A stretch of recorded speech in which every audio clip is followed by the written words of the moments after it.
사랑하는 사람에게 버림받는다는 것, 그것도 목숨이 오가는 절박한 불길 속에서 뒷모습을 보게 된다는 건 어떤 기분일까요? 20년이라는 긴 세월을 함께하며 그 사람의 땀과 눈물을 닦아주던 손이 정작 내가 죽어갈 때는 가장 차갑게 뿌리쳐졌습니다. 제 이름은 김은주였습니다. 하지만 지금 거울 속에 있는 여자는 전혀 다른 사람입니다. 제가 어떻게 지옥의 불길 속에서 살아남아 저를 버린 그들에게 돌아가기로 했는지 그 처절한 기록을 들려드리겠습니다. 결혼 20주년 기념일이었습니다. 남편 진호 씨는 평소와 달리 다정했습니다. 한적한 외곽의 별장을 예약했다며 먼저 가 있으라고 하더군요. 20년 전 아무것도 없던 고시생 시절부터 그가 지금의 IT 기업 대표가 되기까지 제 청춘과 친정 부모님의 노후 자금까지 다 털어넣었습니다. 이제야 겨우 숨 좀 돌리나 싶어 설레는 마음으로 별장에 들어섰을 때 제가 본 건 꽃다발이 아니었습니다. 거실 소파 위에는 남편의 비서 유라가 앉아 있었습니다. 제가 선물한 남편의 셔츠를 걸치고 제가 아끼던 와인 잔을 들고 있더군요. 남편은 당황한 기색도 잠시 오히려 저를 귀찮다는 듯 쳐다봤습니다. 20년을 아내로 산 저보다 엊그제 비서로 들어온 그 젊은 여자의 불안함을 먼저 챙기더군요. 가슴이 무너져 내린다는 말로는 부족했습니다. 온몸의 피가 거꾸로 솟구치는 기분이었죠. 그때였습니다. 별장 구석에서 치익하는 소리와 함께 매캐한 연기가 올라오기 시작했습니다. 낡은 전기 배선이 문제였는지 아니면 그들이 의도한 장치였는지는 알 수 없습니다. 불길은 순식간에 마른 나무 벽을 타고 천장으로 번졌습니다. 검은 연기가 시야를 가렸고 숨을 쉴 때마다 뜨거운 공기가 폐를 태우는 것 같았습니다. 저는 도망치려다 쓰러진 장식장에 다리가 끼고 말았습니다. 뜨거운 열기가 발목을 조여왔습니다. 저 멀리 현관 근처에서 남편의 이름을 불렀습니다. 여보, 나 좀 살려달라고. 여기 다리가 끼어서 움직일 수가 없다고 소리를 질렀습니다. 불길 너머로 남편과 눈이 마주쳤습니다. 그 찰나의 순간 저는 남편의 눈동자에서 슬픔이 아닌 기회를 보았습니다. 그는 제 절규를 외면했습니다. 대신 옆에서 울고 있는 유라를 번쩍 안아들더군요. 그리고는 단 한 번의 뒤돌아봄도 없이 현관 밖으로 사라졌습니다. 쾅 하고 닫히는 문소리가 제 심장을 내려앉게 했습니다. 저 사람이 정말 내가 알던 박진호가 맞나 싶었습니다. 20년을 함께한 아내를 불길 속에 던져두고 그는 새로운 삶을 향해 걸어나갔습니다. 화마가 제 살결을 파고들었습니다.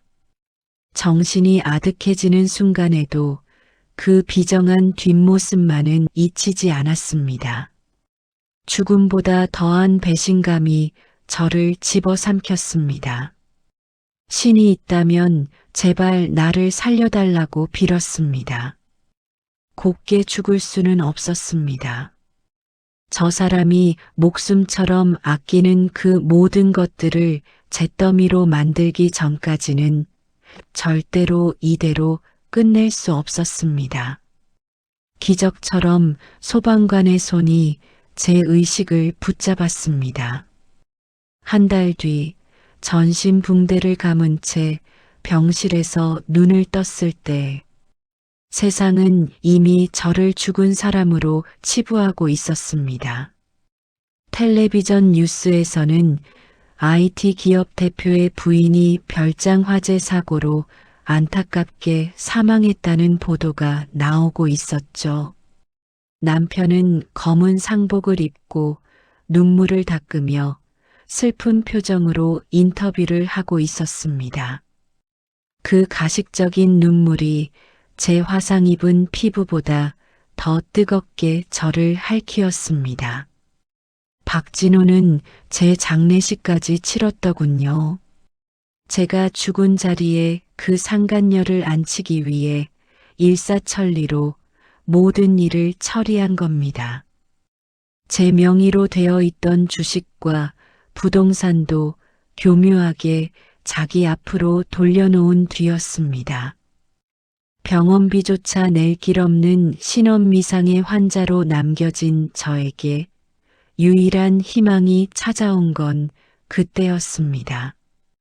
평생 저를 버렸다고 원망하며 살았던 친아버지가 세상에 이름을 알린 대자상가였다는 사실을 알게 되었습니다.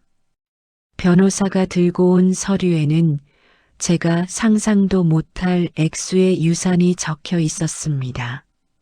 아버지는 돌아가시기 직전까지 저를 찾으셨다고 하더군요. 제 인생을 지옥으로 만든 남편이 준 건 불길이었는데 평생 미워했던 아버지가 준 건 다시 시작할 수 있는 불씨였습니다. 그날 이후 저는 김은주라는 이름을 버렸습니다. 제 얼굴의 흉터는 복수를 위한 훈장이 되었습니다. 수십 번의 전신 성형과 재건 수술이 시작되었습니다. 마취가 깰 때마다 찾아오는 지독한 통증은 박진호에 대한 증오로 이겨냈습니다. 살을 도려내고 뼈를 깎는 고통보다 그들의 웃음소리를 듣는 게 더 괴로웠으니까요. 안면 재건 수술은 단순히 예뻐지기 위한 과정이 아니었습니다. 과거의 김은주를 완벽하게 지워내는 과정이었습니다. 눈매를 날카롭게 바꾸고 코끝을 세우고 목소리 톤까지 교정했습니다. 매일 5시간씩 재활 훈련을 하며 망가진 몸매를 다듬었습니다. 2년이라는 시간 동안 저는 지옥에서 온 사자처럼 독하게 버텼습니다. 동시에 아버지가 남겨주신 자금을 운용하는 법을 배웠습니다. 투자 전문가들을 불러 모아 금융 지식을 쌓았습니다. 박진호가 가진 기술과 자본이 어디서 오는지, 그의 약점이 무엇인지 철저하게 분석했습니다. 그는 돈을 사랑하고 권력을 사랑하며 무엇보다 세간의 이목을 중요하게 생각하는 사람이었습니다. 그가 가장 소중히 여기는 것부터 하나씩 빼앗아 오기로 했습니다. 드디어 붕대를 푸는 날이 왔습니다. 거울 속에는 이전의 김은주와는 전혀 다른 여자가 서 있었습니다. 차갑고 세련된 그리고 압도적인 분위기를 가진 미인이었습니다. 더 이상 불길 속에서 울부짖던 그 나약한 여자가 아니었습니다. 거울을 보며 저는 처음으로 웃었습니다. 이제 준비는 끝났습니다. 제니퍼 강. 그것이 저의 새로운 이름입니다. 글로벌 투자 그룹의 아시아 지사장이라는 화려한 타이틀을 달고 한국으로 돌아왔습니다. 박진호의 회사가 무리한 확장으로 자금난에 허덕이고 있다는 소식을 들었습니다. 그는 지금 구원투수가 절실할 겁니다. 자신이 버린 아내가 그 구원투수의 가면을 쓰고 나타날 줄은 꿈에도 모르겠죠. 공항 입국장을 나서며 차가운 바람을 들이켰습니다. 송도 국제도시의 고층 빌딩들이 한눈에 들어왔습니다. 저기 어딘가에 박진호와 최유라가 있겠죠. 제가 죽은 줄 알고 행복해하고 있을 그들의 일상에 균열을 낼 시간입니다. 박진호 씨, 죽은 은주가 보낸 선물이 곧 도착할 거예요. 당신이 나를 버린 그 불길보다 더 뜨겁고 고통스러운 현실을 선물해 줄게. 복수의 시작은 그가 가장 자랑스러워하는 투자 유치 행사장이었습니다. 화려한 드레스와 10cm의 하이힐, 그리고 누구도 범접할 수 없는 당당함으로 무장하고 그 앞에 섰습니다. 사람들의 시선이 저에게 꽂혔습니다.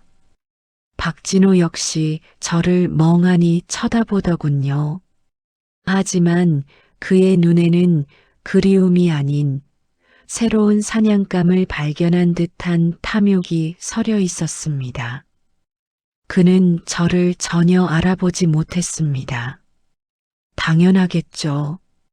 그는 은주의 영혼조차 기억하고 싶지 않았을 테니까요. 제니퍼 강이라는 이름으로 그에게 손을 내밀었습니다. 그는 제 손을 잡으며 운명 같은 만남이라며 미소를 지었습니다.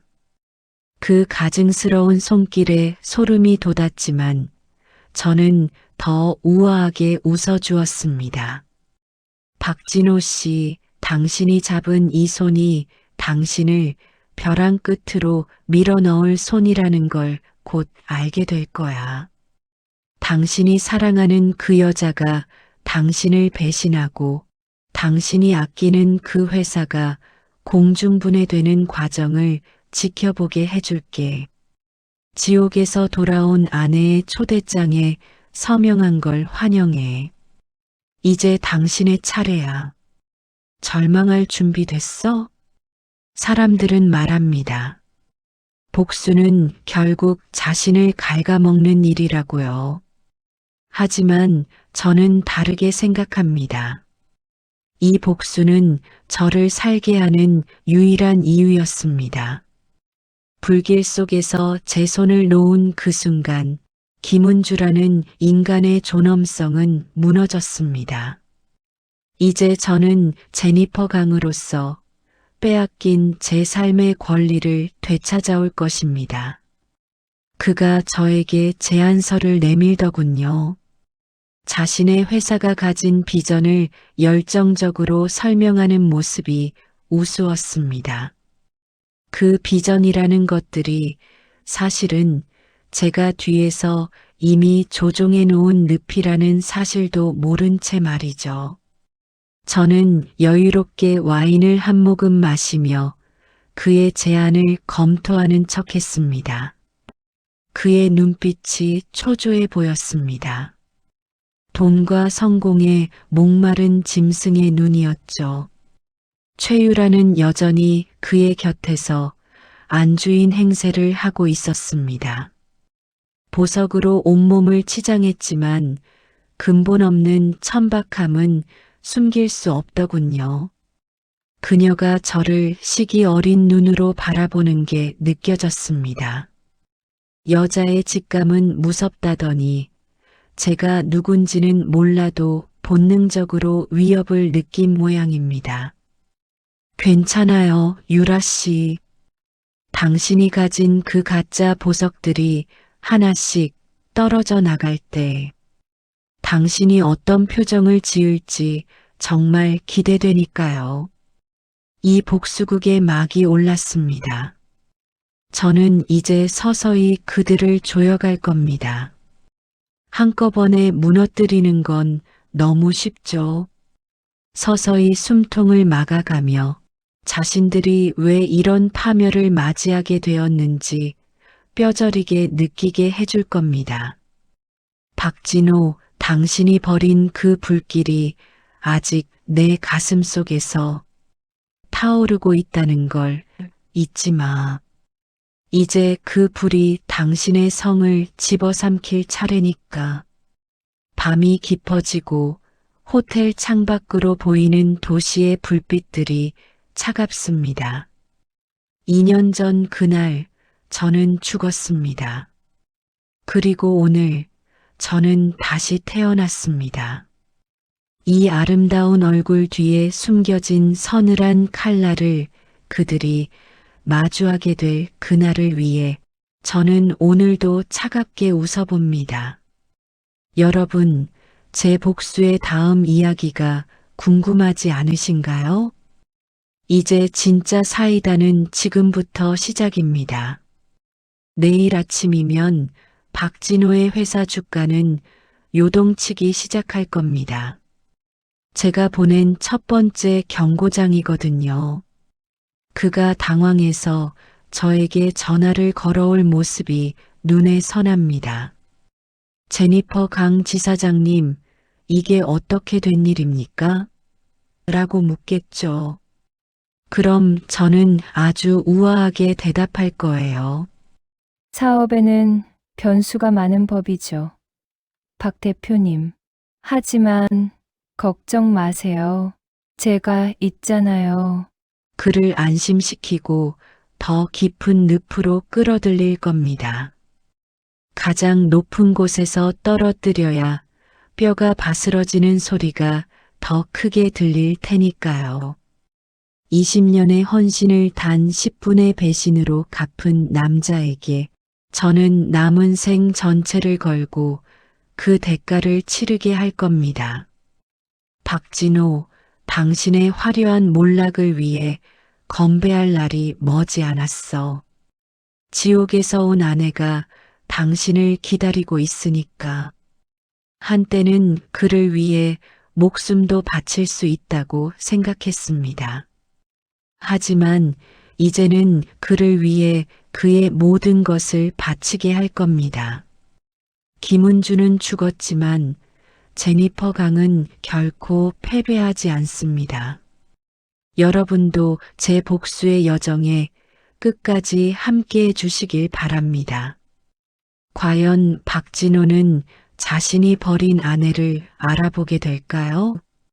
그리고 그의 끝은 어떤 모습일까요? 이제 본격적인 심판이 시작됩니다. 사람의 마음이란 참으로 간사하더군요. 20년을 헌신한 아내를 불길 속에 던져두고 온 남자가 단 며칠 만에 마주한 낯선 여자에게는 온 영혼을 다 바칠 것처럼 굽신거리는 꼴이라니요. 송도가 한눈에 내려다 보이는 박진호 대표의 집무실. 그곳은 이제 저의 놀이터이자 그가 스스로 제 목을 맬 교수대가 될 곳이었습니다. 제가 제니퍼 강이라는 이름으로 그 방에 들어섰을 때 방 안의 공기는 순식간에 얼어붙었습니다. 박진호 씨는 구두 굽소리가 채 멈추기도 전에 자리에서 일어나 허리를 숙였죠. 자금난에 허덕이던 그에게 수천억대 자산을 움직이는 글로벌 투자 지사장은 신 그 이상의 존재였을 겁니다. 박 대표님. 기술력은 훌륭하네요. 그런데 사무실 분위기가 조금 습하군요. 과거의 냄새가 난달까요? 아, 지사장님, 그게 무슨... 혹시 이 사진들 말씀이십니까? 그의 책상 귀퉁이에는 저와 아이들이 함께 찍은 오래된 가족 사진이 놓여 있었습니다. 이혼도 하지 않은 채 저를 죽은 사람 취급하며 장례까지 치른 남자가 대외적인 이미지를 위해 그 사진을 치우지 못하고 있었던 거죠. 저는 아주 우아하게 미소 지으며 그 사진을 가리켰습니다. 투자는 결국 미래에 하는 겁니다. 과거를 붙잡고 있는 사람에게 제 돈을 맡길 순 없죠. 특히 죽은 아내에 대한 죄책감이 남아있는 분이라면 더더욱요. 제 말이 떨어지기가 무섭게 박진호 씨의 얼굴에서 핏기가 가셨습니다. 그리고는 제가 상상한 것보다 훨씬 더 비겁한 행동을 하더군요. 그는 제 앞에서 사진틀을 거칠게 낚아채더니 주저없이 쓰레기통에 처박았습니다. 20년의 세월이 플라스틱 쓰레기들과 뒤섞이는 소리가 경쾌하게 울려 퍼졌습니다. 지사장님, 오해하셨군요. 이건 그저 대회용 장식일 뿐입니다.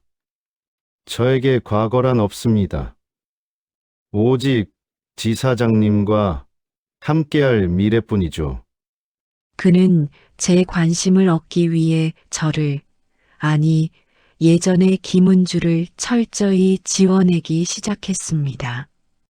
집무실에 남아있던 제 흔적들, 제가 직접 골랐던 소파와 커튼, 심지어 제가 좋아하던 차 종류까지 전부 바꿔버렸죠.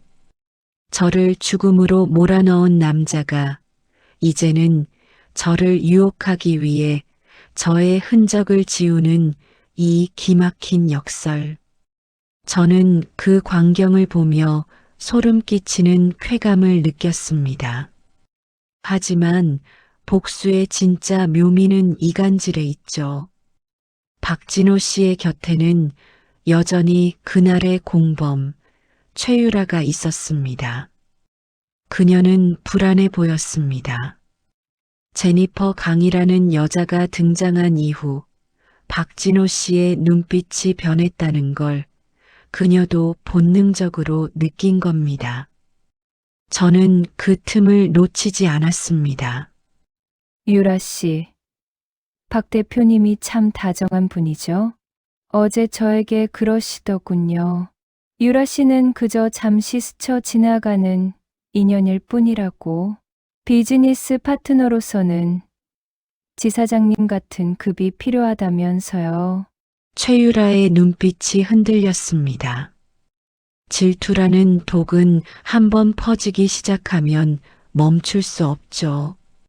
저는 박진호 씨에게는 거대 자본을 미끼로 제 곁으로 끌어당겼고 최유라에게는 박진호가 그녀를 버리려 한다는 공포를 심어주었습니다. 어느 날 밤 박진호 씨가 저를 최고급 레스토랑으로 초대했습니다. 그는 술에 취해 제 손을 잡으려 하며 고백하더군요. 제니퍼, 당신을 처음 본 순간 운명을 느꼈다고. 죽은 아내에게서는 단 한 번도 느껴본 적 없는 고귀함을 느꼈다고요. 제니퍼, 당신과 함께라면 전 세계를 가질 수 있을 것 같아요. 그 시골뜨기 같던 아내와는 차원이 다릅니다. 당신이 원하는 건 뭐든 해줄게요. 그게 최유라를 내치는 일이든 회사를 넘기는 일이든. 저는 그 가증스러운 손길을 피하지 않았습니다. 대신 그의 귀에 대고 나지막이 속삭였죠. 그럼 증명해봐요. 당신의 진심을 담은 그 서류에 사인하는 걸로요. 박진호 씨는 홀린 듯 제가 내민 투자 확약서를 집어들었습니다. 그 서류 속에는 아주 정교하게 숨겨진 독소 조항들이 가득했습니다. 회사의 지분 70%를 담보로 잡고 도덕적 결함이 발생할 시 모든 재산권을 즉각 이전한다는 내용. 그는 자신의 사형 선고가 될 서류에 세상을 다 얻은 듯한 미소를 지으며 펜을 들었습니다. 복수는 이제 절정을 향해 가고 있습니다. 박진호 씨가 믿었던 유일한 동료인 최유라가 이제 그에게 가장 날카로운 칼날을 들이댈 준비를 마쳤거든요. 사랑과 야망에 눈먼 두 마리 짐승이 서로를 물어뜯을 시간이 다가온 겁니다. 사랑이 끝난 자리에 남는 것은 미련이 아니라 추악한 본성이더군요. 2년 전 그 뜨거운 불길 속에서 제가 보았던 남편의 뒷모습은 시작에 불과했습니다.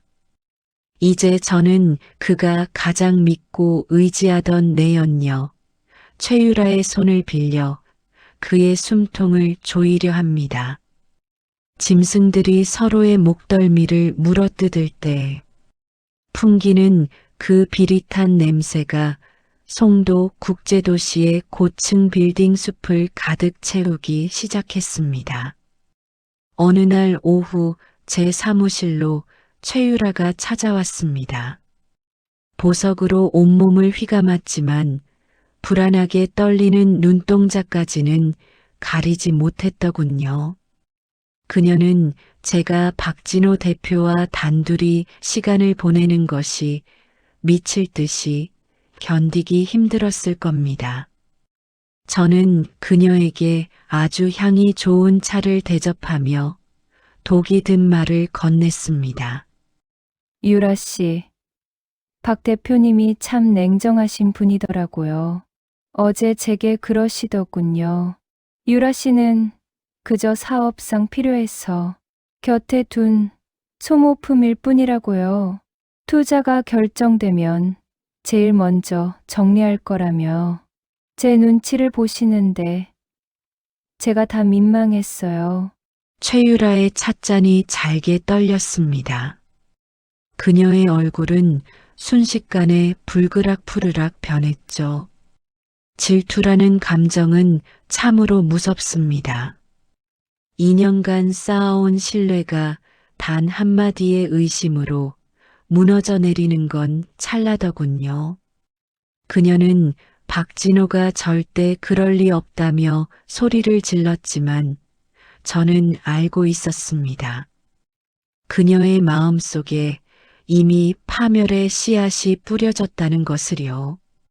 그날 밤 저는 박진호 씨에게 전화를 걸어 마지막 조건을 내걸었습니다. 투자를 결정하기 위한 최종 단계, 주변 정리였습니다. 저는 아주 차가운 목소리로 그를 압박했습니다. 박 대표님, 우리 그룹은 깨끗한 파트너를 원합니다. 대표님 곁에 있는 그 비서, 업계의 소문이 좋지 않더군요. 그 여자를 그대로 두신다면 이번 수천억대 투자는 없던 일로 하겠습니다. 선택은 대표님이 하세요. 박진호 씨의 대답은 망설임이 없었습니다. 그는 단 1초도 고민하지 않고 대답하더군요. 걱정 마십시오. 지사장님. 그 친구는 오늘부로 해고입니다. 제게 중요한 건 지사장님과의 미래뿐입니다. 저는 수화기 너머로 들려오는 그의 비굴한 목소리를 들으며 몰래 통화 내용을 녹음하고 있던 최유라의 숨소리를 느꼈습니다. 네, 제가 미리 그녀에게 도청기를 심어두었거든요. 비극의 서막은 박진호 씨의 펜트하우스에서 시작되었습니다. 자신이 버려진 것을 알게 된 최유라가 박진호 씨의 뺨을 휘갈기며 울부짖었습니다. 어떻게 내가 나한테 이럴 수 있어? 그날 별장에서 은주 언니를 버리고 내가 시키는 대로 다 했잖아. 그런데 이제 와서 날 버려? 박진호 씨는 눈 하나 깜짝하지 않고 그녀를 바닥으로 밀쳐냈습니다. 내가 시킨 대로 했다고? 웃기지 마. 넌 그저 내 야망의 파트너였을 뿐이야.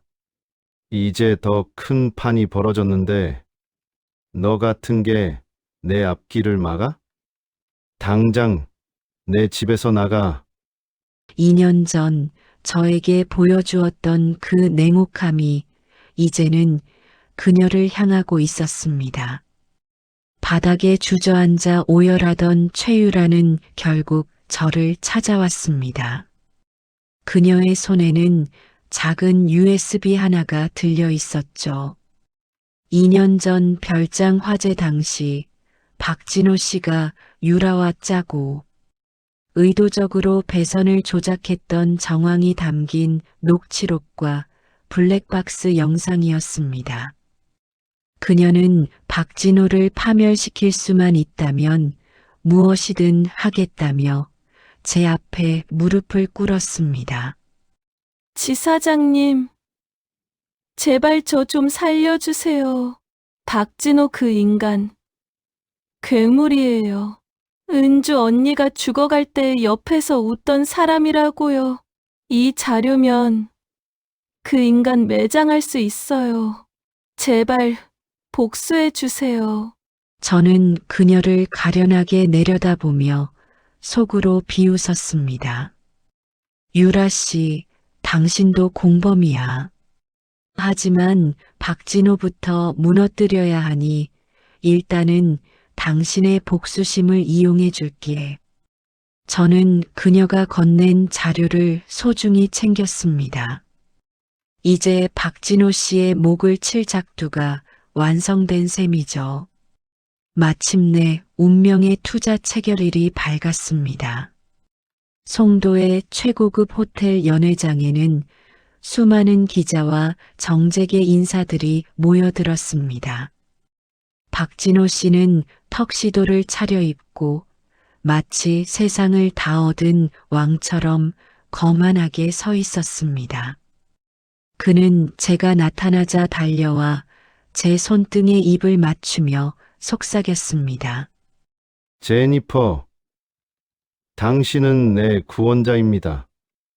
오늘 이후로 전 대한민국 최고의 자리에 오를 겁니다. 이 계약서가 제 인생을 바꿔놓겠죠?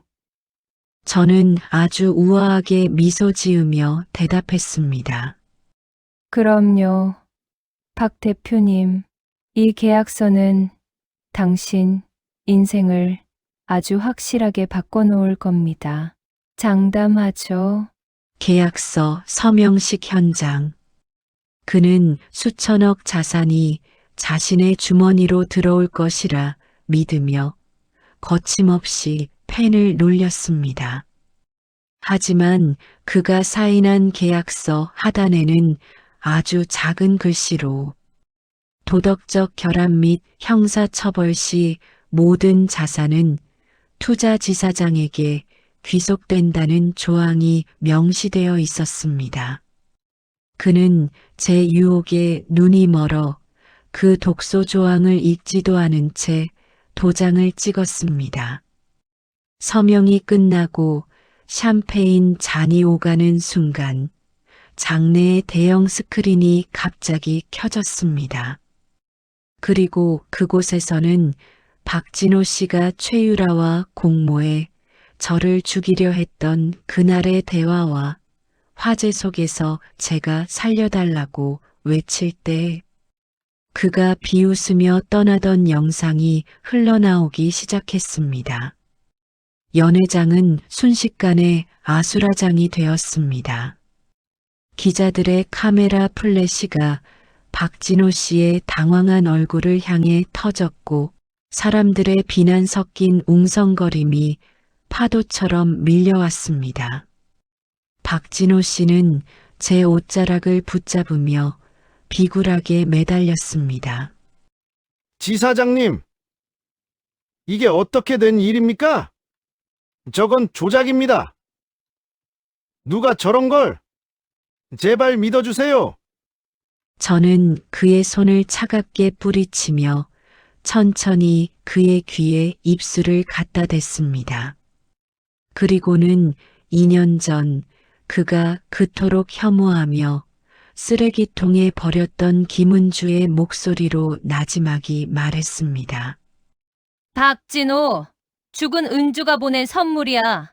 내가 사랑한다던 제니퍼가 바로 내가 불길 속에 던져버린 내 마누라 김은주라고. 박진호 씨의 동공이 미친 듯이 흔들렸습니다.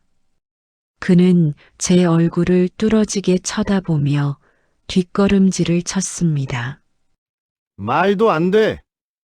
은주는 죽었어. 너는 누구야? 이 얼굴이 어떻게? 그는 미친 사람처럼 소리를 지르며 제 멱살을 잡으려 했습니다. 하지만 그 순간 연회장의 문이 열리고 검찰 수사관들이 들이닥쳤습니다. 수갑이 채워지는 순간에도 그는 저를 향해 악담을 퍼부었습니다. 하지만 저는 그가 끌려나가는 뒷모습을 보며 단 한 방울의 눈물도 흘리지 않았습니다. 오히려 차가운 샴페인을 한 모금 마시며 조용히 의조렸죠. 이제 시작이야, 박진호. 내가 만든 지옥에서 영원히 불타길 바랄게.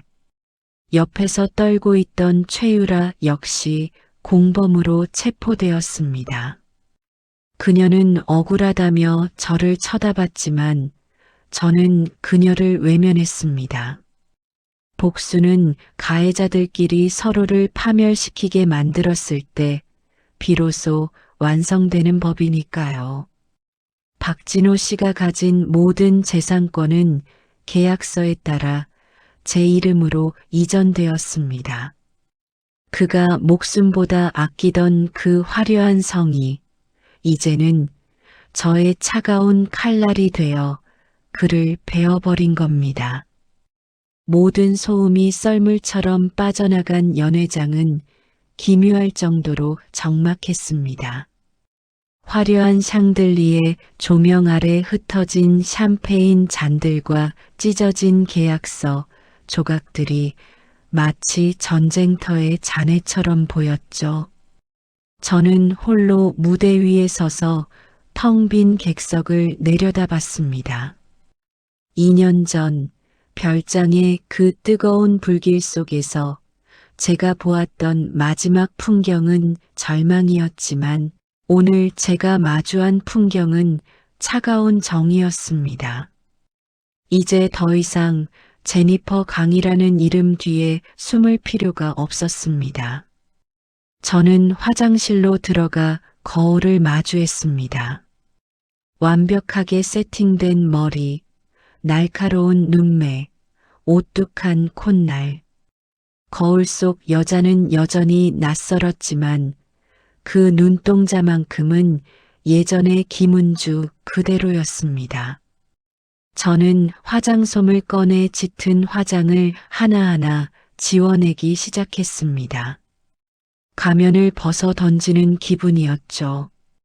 복수는 끝났지만 제 삶은 이제야 비로소 시작이었습니다. 저는 가장 먼저 박진호 씨가 수감된 구치소를 찾았습니다.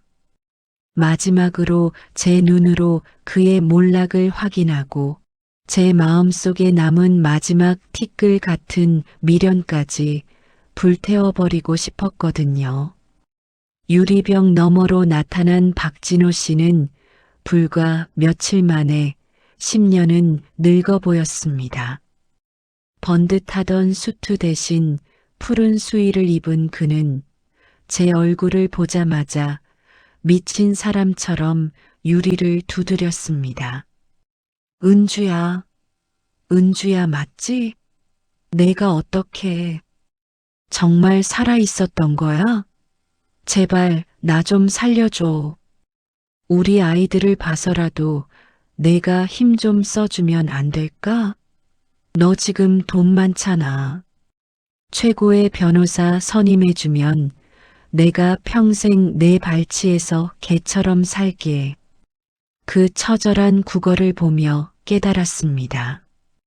제가 그토록 증오하고 두려워했던 남자가 사실은 이렇게나 나약하고 보잘것없는 존재였다는 것을요.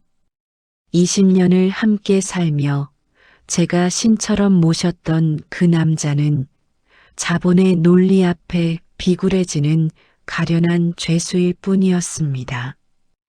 박진호 씨, 당신이 살려달라고 외쳤던 그 불길 속에서 김은주는 이미 죽었어. 지금 당신 앞에 있는 건 당신이 만든 괴물일 뿐이야. 아이들, 당신 입에서 그 말이 나오다니 소름 끼치네. 당신은 아이들을 볼 자격도, 내 이름을 부를 자격도 없어. 그는 제 옷자락이라도 잡고 싶은 듯 유리에 손을 비벼댔지만 저는 단 한 번의 뒤돌아봄도 없이 일어섰습니다. 박진호 씨, 당신이 평생 아꼈던 그 가당찮은 야망이 당신을 어떻게 파멸시켰는지 차가운 감방 바닥에서 매일 밤 곱씹으며 살아. 그게 내가 당신에게 주는 마지막 배려야. 제 마지막 인사에 그는 짐승 같은 울음소리를 내며 무너졌습니다. 구치소를 나오니 하늘이 눈부시게 맑았습니다. 이제 진짜 제가 돌아가야 할 곳으로 향했습니다. 아이들이 있는 곳, 제 친정 어머니가 계신 시골집이었죠. 2년 전 제가 사고로 죽은 줄로만 알고 엄마와 아이들은 숨죽여 울며 지냈을 겁니다. 마당에 들어서니 해질녘 노을 아래 준우와 민서가 뛰어놀고 있었습니다. 2년 사이 훌쩍 커버린 아이들의 뒷모습을 보는데 목이 메어 소리가 나오지 않더군요. 제가 떨리는 목소리로 아이들을 불렀습니다. 준우야, 민서야. 아이들이 멈춰 섰습니다. 그리고 낯선 얼굴의 저를 한참 동안 멍하니 쳐다봤습니다. 안면 재건 수술로 얼굴도 목소리 톤도 바뀌었으니 아이들이 저를 몰라보는 건 당연했습니다. 심장이 타들어가는 것 같았죠. 나를 알아보지 못하면 어쩌나 하는 공포가 복수의 순간보다 더 무겁게 저를 짓눌렀습니다. 그때였습니다. 큰애 준우가 천천히 다가오더니 제 옷자락에 코를 갖다 댔습니다. 그리고는 제 손을 꽉 잡으며 눈물을 터뜨렸습니다. 엄마 맞지? 얼굴은 다른데 냄새가 우리 엄마야. 엄마, 왜 이제 왔어? 내가 얼마나 기다렸는데. 성형수술로도 비싼 향수로도 지울 수 없는 엄마만의 냄새. 아이는 본능적으로 그 냄새를 기억하고 있었습니다. 저는 아이들을 끌어안고 마당 한복판에 주저앉아 통곡했습니다. 복수를 성공했을 때도 단 한 방울 흘리지 않았던 눈물이 비로소 본물 터지듯 쏟아졌습니다. 은주야, 내 새끼, 은주야, 살아있었던 게냐? 나는 내가 그 뜨거운 데서 방 안에서 달려나오신 어머니도 제 손을 붙잡고 오열하셨습니다. 성형한 제 얼굴을 매만지며 얼마나 아팠겠냐고, 그 지옥 같은 시간을 어떻게 버텼냐고 되물으시더군요. 그날 밤 우리는 서로의 체온을 느끼며 밤새도록 울고 웃었습니다. 그제야 제 가슴 속의 불길이 완전히 꺼지고 따뜻한 온기만 남는 기분이 들었습니다. 박진호 씨가 가졌던 모든 재산은 이제 제 것이 되었습니다. 하지만 저는 그 돈을 사치하는 데 쓰지 않았습니다. 박진호라는 이름으로 쌓아 올린 추악한 금자탑을 허물고 은주의 집이라는 재단을 설립했습니다. 저처럼 믿었던 사람에게 배신당하고 신체적 심리적 고통을 겪는 여성들이 다시 세상 밖으로 나올 수 있도록 돕는 쉼터이자 배움터였죠. 저는 박진호 씨의 회사를 정리하며 받은 자금으로 그들의 자립을 돕는 교육 프로그램을 만들었습니다. 누군가의 아내나 비서가 아니라 오로지 자신의 이름으로 당당하게 설 수 있는 법을 가르쳤습니다. 그분들의 눈빛이 살아나는 것을 보며 저 또한 진정한 치유를 얻었습니다. 저는 이제 제니퍼 강이라는 화려한 옷을 벗어 던졌습니다. 세련된 송도의 아파트도 처분했죠. 대신 아이들과 함께 조용한 바닷가 마을로 내려왔습니다. 작은 서점을 열고 아침에는 아이들 등교를 도와주고 오후에는 책 향기를 맡으며 이웃들과 차를 마십니다. 거울 속에 저는 여전히 낯선 얼굴일 때가 있습니다. 하지만 이제는 이 얼굴이 부끄럽지 않습니다. 고통을 견뎌낸 훈장이고 사랑하는 아이들을 다시 안기 위해 제가 치른 치열한 전쟁의 기록이니까요. 가끔 거울을 보며 저는 제 자신에게 말합니다. 은주야, 고생 많았어. 너 참 장하다. 박진호 씨와 최유라 씨는 지금쯤 차가운 감옥벽을 보며 서로를 원망하고 있겠죠. 하지만 그들의 소식은 이제 제 인생의 안주거리조차 되지 못합니다. 누군가를 증오하며 에너지를 쓰기엔 제 앞에 놓인 아이들의 웃음소리와 잔잔한 파도 소리가 너무나 소중하니까요. 여러분, 인생이 한순간에 무너졌다고 느끼시나요? 가장 믿었던 사람의 배신으로 지옥 불 속에 홀로 던져진 것 같으신가요? 저도 그랬습니다. 하지만 기억하세요. 당신을 버린 그 사람이 틀린 거지, 당신의 삶이 틀린 게 아닙니다. 당신이 포기하지만 않는다면 절망의 불길은 당신을 태우는 것이 아니라 당신을 더 단단하게 재련하는 과정일 뿐입니다. 가장 완벽한 복수는 상대방을 처참하게 만드는 것이 아니라 그 사람 없이도 내가 보란 듯이 행복해지는 것입니다.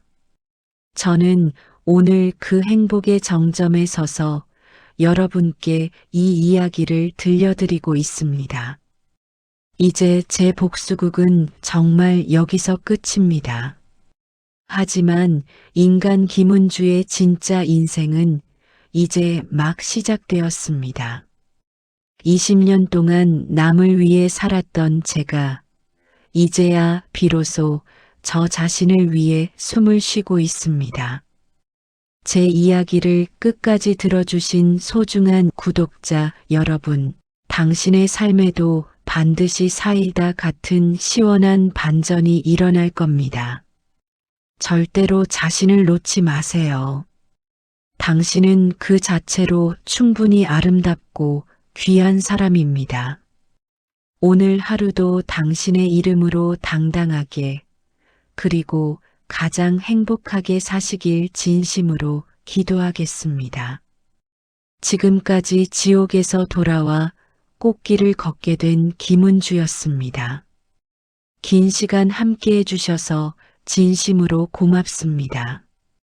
건강하세요.